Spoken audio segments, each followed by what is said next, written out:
Nous voilà rendus à l'étape de l'analyse gustative, de la dégustation. Souvent, l'étape préférée des gens, c'est l'étape où on va goûter au vin.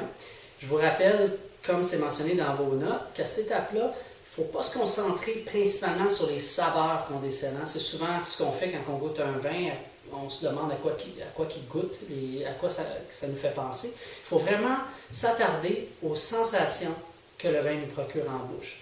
Donc, j'ai devant moi les deux mêmes vins que tantôt, le Pinot Gris d'Alsace, le Madiran du sud-ouest de la France. Je vais commencer avec le vin blanc et vous allez voir, quand je vais prendre ma gorgée, avant d'avaler, vous allez me voir bien tapisser toutes les parois de ma bouche pour justement l'analyser plus facilement, aller chercher toutes les dimensions du goût. Donc, j'y vais.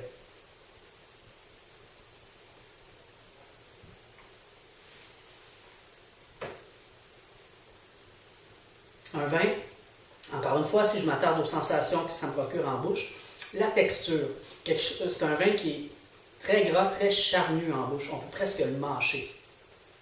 Côté acidité, ce n'est pas un vin blanc qui est très vif, il y a quand même une belle fraîcheur, mais l'acidité n'est pas en avant-plan.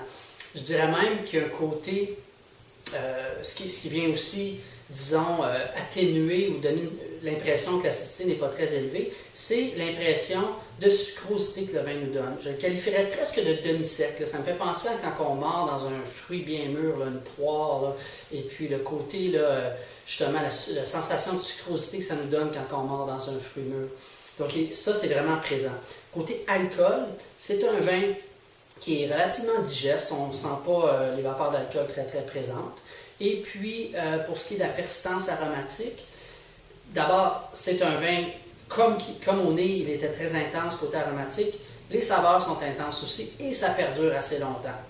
Et puis, si je qualifierais les saveurs, ça se ressemble beaucoup avec ce qu'on avait perçu au nez. Dans ce temps-là, on dit que la bouche suit le nez. Je suis encore dans un registre de poires mûres, de pommes mûres aussi. Très agréable. Donc, je vous rappelle qu'avec le blanc aussi, on n'y va pas parler de tanin. On ne se concentre pas sur cet aspect-là dans les vins blancs. Ce n'est pas un élément qui est présent. Je vais maintenant passer au vin rouge. En ce qui concerne le vin rouge maintenant, vous allez me voir suivre les mêmes étapes que tantôt, c'est-à-dire avant d'avaler ma gorgée, bien tapisser l'intérieur de ma bouche. Je vais même vous montrer une étape supplémentaire après qu'on appelle la rétro-olfaction. Donc, j'y vais avec le rouge.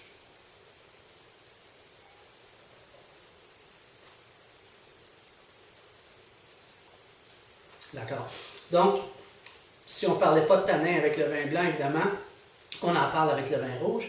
Et je vais en parler particulièrement avec celui-ci, parce que sa trame tannique est particulièrement ferme. C'est la chose qui m'a marqué dès l'attaque, et ce jusqu'en finale. Donc, je n'irai pas jusqu'à dire qu'il est âpre, mais la trame tannique était ferme, très présente, très évidente, en avant-plan. Ensuite, si on compare avec le blanc aussi, la présence d'alcool un peu plus évidente. C'est un vin qui est plus généreux en alcool que le vin blanc l'était. Plus sec aussi.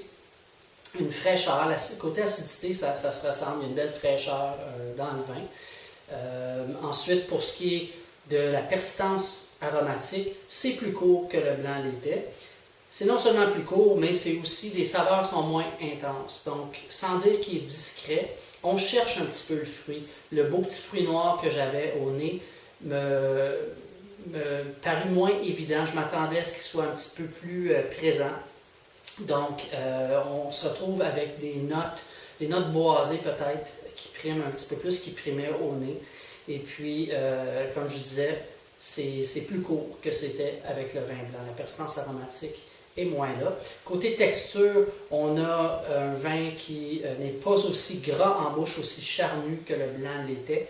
On est à peu près au milieu du spectre en ce qui concerne le corps du vin ici. Quand même agréable.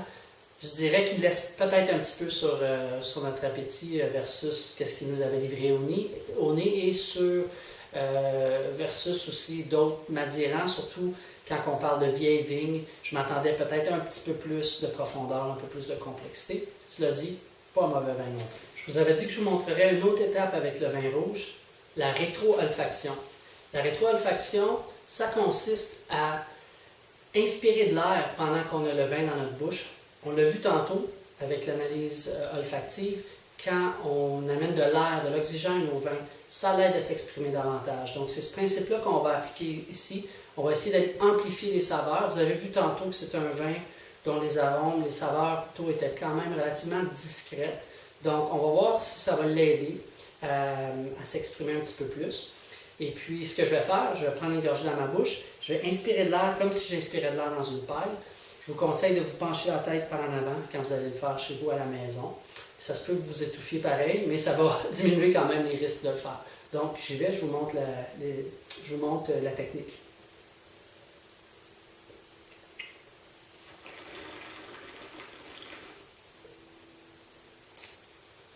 Comme vous voyez, quelque chose à éviter quand on est en public. Et là c'est assez intéressant parce que oui, on est allé chercher un petit peu plus les arômes qu'on avait au nez. On est allé chercher un peu plus ces saveurs-là en bouche. Mais vraiment, ce qui est amplifié, c'est la chaleur de l'alcool et les tanins. Les tanins m'ont paru encore plus fermes que tantôt. Encore un peu plus hors d'équilibre, en fait.